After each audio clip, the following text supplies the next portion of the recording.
नमस्कार दोस्तों, मैं हूं आपका दोस्त के बी। तो आज की इस वीडियो में हम 5 जुलाई 2022 को एसएससी एमटीएस के जो आपके दूसरे शिफ्ट का एग्ज़ाम हुआ है, इसमें पूछे गए जीके और करंट अफेयर्स के प्रश्नों को हम लोग डिस्कस करेंगे।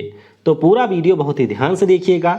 इस वीडियो की जो पीडीएफ फाइल है वह आपको kvguruji.in के ऊपर मिल जाएगी, तो वहाँ से आप इसके पीडीएफ को भी डाउनलोड कर सकते हैं। तो चलिए अब इस वीडियो की हम शुरुआत करते हैं। देखिए, पहला प्रश्न पूछा गया जो कि बहुत ही आसान था कि फरवरी 2022 में जो दिल्ली में जवाहरलाल नेहरू यूनिवर्सिटी है, इसकी पहली महिला कुलपति कौन बनी। तो आपको पता होना चाहिए कि एम जगदीश कुमार साहब इसके कुलपति थे, जिनको हमारे यहाँ पर जो यूनिवर्सिटी ग्रांट कमीशन है उसका नया अध्यक्ष बना दिया गया था। और उसके बाद में जेएनयू की जो महिला कुलपति बनी हैं, इनका नाम है एस धूलीपुड़ी पंडित। तो ध्यान रखिएगा, एस धूलीपुड़ी पंडित हमारी नई महिला कुलपति बनी हैं। अगला प्रश्न पूछा गया कि गिद्दा डांस आपके कौन से राज्य से संबंधित है। अब देखिए, इस प्रश्न में आप लोग गलती कर सकते हैं। दो डांस होते हैं, एक का तो नाम है गिद्दा जो कि आपके पंजाब राज्य का डांस है, और एक डांस का नाम होता है गिरिदा। तो ध्यान रखिएगा, अगर आपसे गिरिदा पूछा जाए तो ये हमारे मध्य प्रदेश राज्य का है, और अगर आपसे गिद्दा पूछा जाए तो ये आपके पंजाब राज्य का डांस है। अगला प्रश्न पूछा गया था कि खर्ची पूजा त्यौहार जो है ये हमारे किस राज्य में मनाया जाता है। तो बहुत ही बढ़िया प्रश्न है। ध्यान रखिएगा, जो खर्ची पूजा त्यौहार है ये आपके त्रिपुरा राज्य में मनाया जाता है। कहाँ पर? त्रिपुरा राज्य में मनाया जाता है। त्रिपुरा में एक और फेमस त्यौहार होता है जिसका नाम है नीर महल जल उत्सव।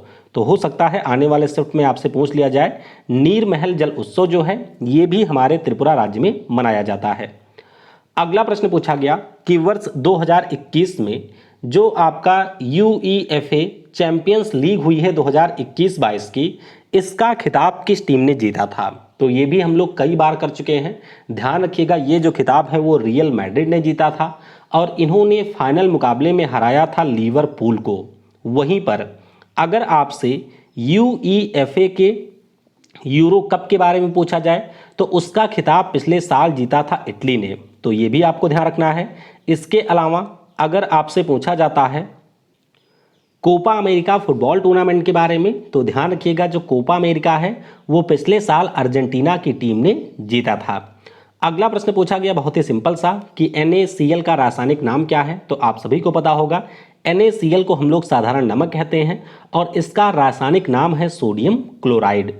अगला प्रश्न पूछा गया कि क्वासीकोर नाम की जो बीमारी है वो किसकी कमी के कारण होती है। तो आपको ध्यान रखना है कि ये जो बीमारी होती है वो आपके शरीर में प्रोटीन की कमी के कारण से होती है, या फिर आप कह सकते हैं कि जो मॉल न्यूट्रिशन होता है उसके कारण भी आपकी ये बीमारी होती है। तो इस बीमारी में होता क्या है, जो आपके बच्चे हैं उनके हाथ और पैर बहुत ही पतले पतले हो जाते हैं, और उनका जो पेट है वो बाहर की तरफ निकल आता है। तो ध्यान रखिएगा, ये प्रोटीन की कमी से होने वाली एक बीमारी है। अगला प्रश्न पूछा गया कि वर्ष 2026 में शीतकालीन ओलंपिक खेल कहां पर आयोजित किए जाएंगे। अब ओलंपिक खेलों के बारे में आपको ध्यान रखना है कि 2024 में जो हमारा समर ओलंपिक होगा ये पेरिस में होगा। इसी के साथ आपको ध्यान रखना है कि 2026 में जो आपका विंटर ओलंपिक है ये इटली में होगा। 2028 में जो समर ओलंपिक है उसका आयोजन कहाँ पर होगा, तो इसका आयोजन अमेरिका के लॉस एंजल्स में होगा। और 2032 में जो हमारा ओलंपिक है ये आयोजित किया जाएगा ऑस्ट्रेलिया में। तो ये सारे नाम आपको ध्यान रखने हैं। अगला प्रश्न पूछा गया कि 261 BC में जो आपके अशोक ने कलिंग का युद्ध लड़ा था, इसका उल्लेख किस शिलालेख में मिलता था। अब ये एग्जैक्ट प्रश्न मुझे नहीं मिला है, बस मैंने अपनी तरफ से इसको ऐड कर दिया है। बस कलिंग वार से कोई प्रश्न पूछा गया था तो कमेंट में आप लोग बताइएगा एग्जैक्ट प्रश्न क्या था। तो कलिंग वार का उल्लेख जो है वो आपको 13वें शिलालेख में देखने को मिलता है।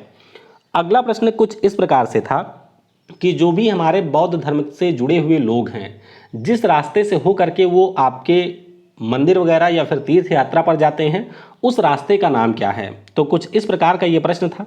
अगर आप में से किसी को पता है तो नीचे बताइएगा एग्जैक्ट प्रश्न क्या पूछा गया था। अगला प्रश्न पूछा गया कि 2011 की जनगणना के अनुसार सर्वाधिक जनसंख्या किस राज्य की है। तो ध्यान रखिएगा, सबसे ज़्यादा जो जनसंख्या है वो आपके उत्तर प्रदेश राज्य की है। हालांकि बाद में एक बच्चे के द्वारा ये बताया गया कि प्रश्न पूछा था कि क्षेत्रफल के दृष्टिकोण से हमारे यहाँ का सबसे बड़ा राज्य कौन सा है, तो वो भी आप लोग ध्यान रखिएगा। सबसे बड़ा जो राज्य है इसका नाम है राजस्थान। अगला प्रश्न पूछा गया था कि म्यांमार नाम का जो देश है वो हमारे देश से किस दिशा में स्थित है, तो आप सभी को पता होगा, जैसे अगर ये हमारा भारत हो गया तो इसके पूर्व में आपको म्यांमार देश देखने को मिलेगा। ध्यान रखिएगा कि म्यांमार देश जो है इसकी राजधानी आपकी नेपीटा में है, या नेपीडा भी आप लोग कहते हैं। यहाँ की जो करेंसी है उसका नाम है क्यात। क्या नाम है? क्यात यहाँ की करेंसी का नाम है। और वर्तमान में जो यहाँ के पीएम हैं उनका नाम है मिन ऑन्ग हलैंग। क्या नाम है? मिन ऑन्ग हलैंग यहाँ के पीएम का नाम है।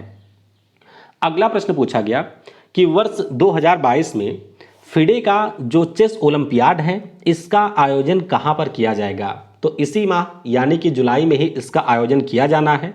और ध्यान रखिएगा पहले ये रसिया में होने वाला था, लेकिन रसिया ने यूक्रेन के ऊपर हमला कर दिया, जिसके कारण इसका जो आयोजन है अब वो हमारे तमिलनाडु की राजधानी चेन्नई में किया जाएगा। तो जरूर ध्यान रखिएगा इस चेस ओलंपियाड का जो आयोजन है वो चेन्नई में किया जाएगा।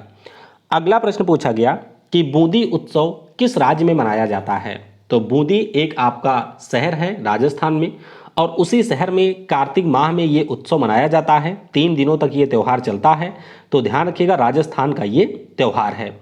अगला प्रश्न पूछा गया था कि 2009 में किस संगीतकार को ऑस्कर पुरस्कार से सम्मानित किया गया था, तो आपको पता होना चाहिए कि हमारे देश में 2 ऑस्कर पुरस्कार जीतने वाले एकमात्र व्यक्ति हैं। नाम है उनका AR रहमान, तो इन्हें हम लोग मोजार्ट ऑफ मद्रास के नाम से भी जानते हैं। और 2009 में जो आपके स्लम डॉग मिलेनियर नाम की मूवी आई थी उसके लिए इन्होंने 2 ऑस्कर पुरस्कार जीते थे, तो इसका उत्तर हो जाएगा AR रहमान। अगला प्रश्न पूछा गया कि मधुस्मिता बोरा का जो संबंध है वो आपके कौन से क्लासिकल डांस से है, तो ये मैं आपको करा चुका हूँ। मधुस्मिता बोरा की अगर हम लोग बात करते हैं तो इनका संबंध है सतरिया डांस से। किससे? सतरिया, जो कि आपके असम का क्लासिकल डांस है, उसी की नृत्यांगना है जिनका नाम मधुस्मिता बोरा है। सतरिया के 2 डांसर आपको और ध्यान रखने हैं, एक तो हमारे जतिन गोस्वामी हैं और एक है श्रीमंत शंकर देव। अगला प्रश्न पूछा गया था कि यहोल शिलालेख किस राजवंश से संबंधित है। वैसे ये प्रश्न आपके पहले शिफ्ट में आए थे। तो यहोल शिलालेख की अगर हम लोग बात करते हैं तो इसका संबंध हमारे चालुक्य राजवंश से है। किससे है? चालुक्य राजवंश से है। ये जो शिलालेख है उसे लिखा था रवि कीर्ति महोदय ने, और इसमें आपको सम्राट पुलाकेशिन प्रथम के बारे में जानकारी देखने को मिलेगी।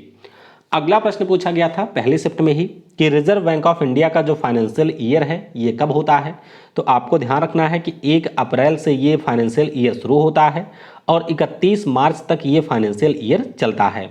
तो वित्तीय वर्ष पूछा गया था तो ये होता है 1 अप्रैल से 31 मार्च तक।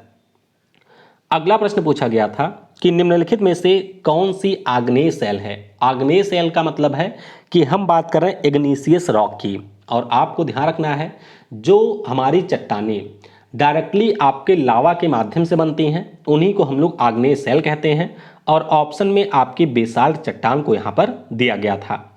एक प्रश्न और पूछा गया था बुक और उसके लेखक से, और ये काफ़ी पुरानी पुस्तक है, 2014 की वैसे ये पुस्तक है, कि Modi government new surge of communalism. ये जो पुस्तक है इसके लेखक कौन है, तो एक फेमस कांग्रेसी नेता हैं जिनका नाम सीताराम येचुरी है, उन्हीं के द्वारा लिखी गई पुस्तक है Modi government new surge of communalism. एक प्रश्न और पूछा गया था कि हड़प की नीति की शुरुआत किसने किया था, तो ये भी आपके पहले शिफ्ट का ही प्रश्न है। ध्यान रखिएगा ये जो हमारी हड़प की नीति है जिसे आप लोग डॉक्ट्रिन ऑफ लैप्स कहते हैं, इसकी शुरुआत लॉर्ड डलहौजी के द्वारा 1848 में की गई थी। तो इस प्रकार से पहली और दूसरी शिफ्ट के जितने भी प्रश्न मुझे मिले थे उनको मैंने डिस्कस कर लिया है। इसके अलावा भी अगर आपको कुछ प्रश्न पता है तो नीचे आप कमेंट में लिख सकते हैं। रात को जब आपके तीनों शिफ्ट की एक कंबाइन वीडियो आएगी तो उसमें हम लोग सारे प्रश्नों को डिस्कस कर लेंगे। बाकी ये मेरा व्हाट्सअप नंबर है, तो अगर आपने किसी भी शिफ्ट में आज एग्जाम दिया है तो इस व्हाट्सअप नंबर के ऊपर आप अपने जो क्वेश्चन हैं उनको टेक्स्ट के फॉर्मेट में या फिर वॉइस रिकॉर्डिंग या फिर आप लोग कॉल करके भी मुझसे बता सकते हैं। तो वीडियो को समय देने के लिए आपको धन्यवाद। जय हिंद, जय भारत।